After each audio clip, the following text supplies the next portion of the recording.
நம்ம சன்னு கேட்டு பட்டன பவுடர் ஆக்கி நக்குனங்க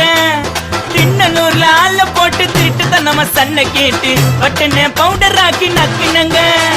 தட்டிக்கிட்ட சிக்கமாயி தொட்டி உள்ள நானும் போய் தட்டிக்கிட்ட சிக்கமாயி தொட்டி உள்ள நானும் போய் பெப்சியை ஏத்திக்கின்னு முக்குனங்க அச்சராபெரி எல்லாமே எனக்கு தான் அச்சராபெரி எல்லாமே எனக்கு தான் புச்ச பொருள் பாதி தடிங்களுக்கு கணக்கு தான் 10 புருவன் 10